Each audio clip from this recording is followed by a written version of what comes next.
Our Gulf Coast Maker and Comic-Con 2018 coverage is proudly powered by Amazon Prime. Find out all of the included benefits and get a 30-day free trial by going to PLuGHiTzLive.com/prime and by audiobooks.com. Get a 30-day trial and a free audiobook to keep by going to audiobooks.com and using promo code TRY70. Well, we have our next guest here. Hello. Hi, how's it going? Fantastic. How are you? Hi, my name is Sai. I'm a student at University of South Florida. I'm the team captain for Electrathon. Okay. Pretty much, Electrathon is a competition where students build and race electric vehicles. It's similar to what you see in like a Le Mans or something, or those kind of race styles where you have 1 hour. It's not really about how many a set lap time like NASCAR or something like that. Right. It's more about the time. And we have a limited amount of battery we're allowed to use, and it's all about maximizing battery potential and that sort of thing. That's really cool. Now, we've been fortunate to have you guys at the previous Gulf Coast Maker Cons, and we've had reps on the show in the past, and I love the concept because it's different in a really great way. What is the goal of the organization? Why is it different? Well, the whole thing is to promote the awareness of alternative energy sources. That's what it's based off of. And along with that, it's about teaching, because the competition actually starts at high school. So we bring in a lot of high school students and introduce them to the ideas of STEM, and we give them a little look that there's a lot of other things than just your basic There's a lot of other things you can do with engineering, especially this being the main aspect of you can build a car that runs on electric power using really basic components. Yeah. A lot of times people come up to me and say, "Wow, that looks really complex. How long did it take you to learn everything?" But I actually started out in high school pretty much not knowing anything. Okay. And that was my basis of pretty much like as a high schooler, you think you know everything, but you really don't. And getting into it was like really eye-opening because you look at like all the things you can do with things that are already there. So our battery packs are lithium polymer. So those are things that you use in your cell phones. We use a lot of bike parts, golf cart parts. And along with that, I've learned trade skills like welding and that sort of thing. Very cool. So how did you get involved? So the main thing came up to be, I actually started with robotics in high school. Okay. And along with that, I wanted to expand my my knowledge into some mechanical skills. As I'm a computer engineer, but I wanted to diversify myself into the things that I know. And my mechanical knowledge of like cars and things like that at that time was very poor, and I knew that. Okay. And this, for me, was a stepping stone to say that could be something I can learn to look at the future products that are coming out today with the electric vehicles and things like that. So I thought it would be a great stepping stone into learning about that and getting my foot in the door with those technologies. Very cool. So how big is the organization? Like, how many teams?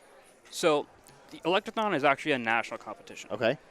So locally, I believe there's 25 teams. Okay. That includes high schools. Then it actually goes into what we call open class. We have colleges. We have a Hillsborough Community College ourselves, University of Central Florida. And then the Seminole campus is actually bringing on their own car. Wow. Yeah. And then we have enthusiasts who come in. Okay. We have old-time hot rodders that come in, as well as just people who love, there's a lot of people who don't actually have a car history, which is really interesting. They're just electrical engineers or just, general people who has interest. And it builds on that just because it's simple, and it's really cool, so it attracts a lot of people. But it's all the country. Like one of our races we're actually going to next month is Barber Motorsports, which is an official IndyCar track. That's a full 2.38 miles, and it's full with hills and all that. So okay. you can tell as to, I mean, the organization in Belize started out over 10 years, 15 years ago. Okay. And again, that was just running on car batteries, and that started off really small. But now we're going into full racetracks, onto Lime Rock Park, and we're going to Barber Motorsports, Okay. Portland Speedway, and things like that. But it's a rapidly growing competition. That's cool. And what are you doing here today? So today we came out. We have 9 races here locally in Tampa. Today was one of them. We had a race out in the back. Very new course, very challenging today. We definitely tested our car, but yeah, today was the day we competed on campus. So obviously competing on different and not necessarily predictable courses, how big of a challenge is the variable of track setup? Yeah, so we generally the tracks are set up, and then they are they're configured a couple weeks before the actual race day, so we know what the tracks will look like. The big thing is that the battery aspect of it, because in the sense that we're not about top speed, we're an endurance competition. We're of limited battery power.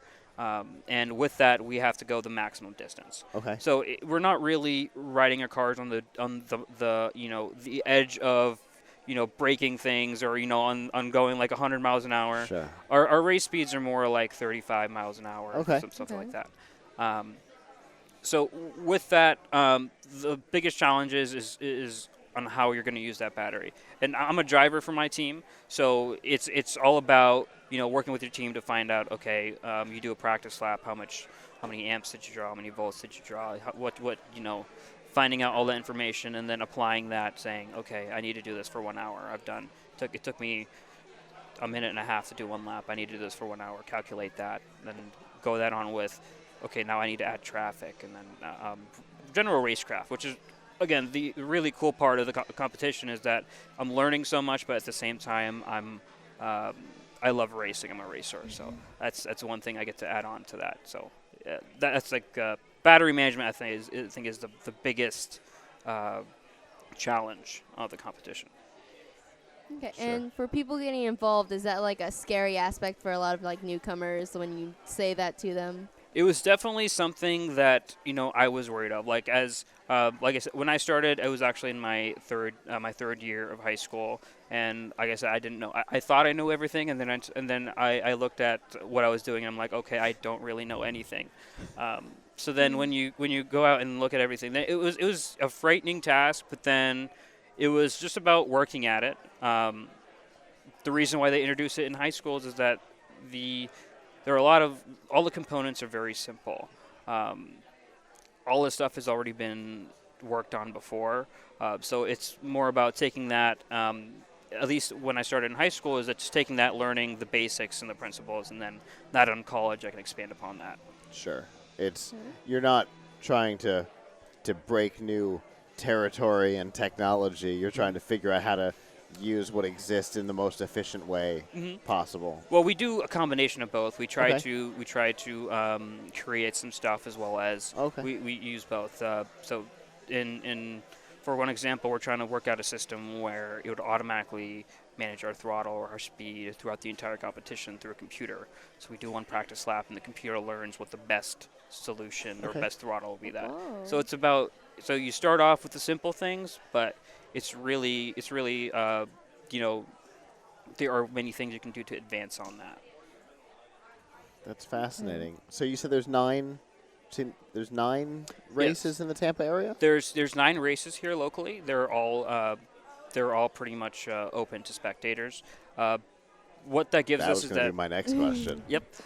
So all of it's open. So we have a variety of tracks. Most of them are just done on parking lots. So we have some of them are like a track and field. Some of them are really technical courses. We had one today. Today was the race here was very technical. Okay. Interesting. And so if, say, I was interested in finding out where the races were going to be, how might I do that? So you'd go to our website. It's www.electrathonoftampabay.org www. And on there is our full list of all of our races. Pretty much in August, we have our entire race year planned out. Okay. So it's really easy to plan to come to any of our races, and all of our races are local. So you can be there within a 30-minute drive.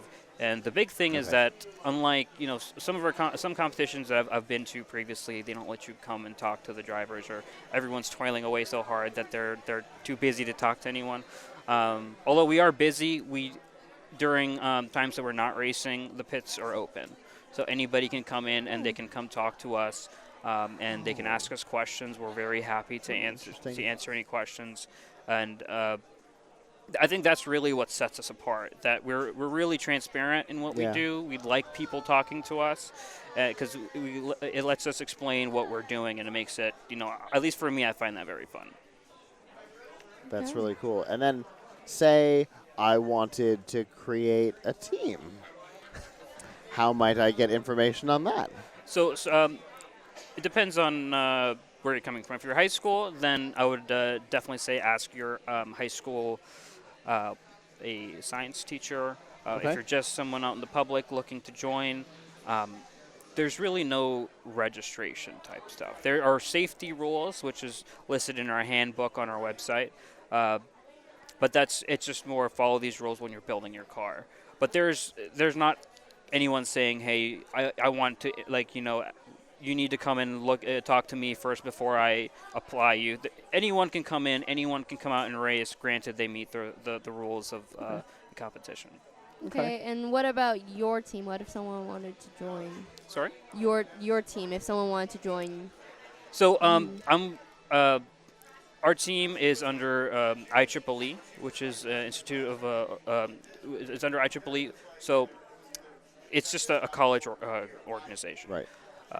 So with that, anyone is allowed to join. Anyone can come to the team. I'm always available on campus as I'm a student, and we have meetings every week. So you can just join the IEEE organization. They have full access to me and the competition and all that. That's really cool. Yeah. Well, we appreciate you taking the time to come talk to us today. I appreciate you having me on. Oh, absolutely. Yeah. And have a good rest of the day. And good luck with your competition. Absolutely. Thank you.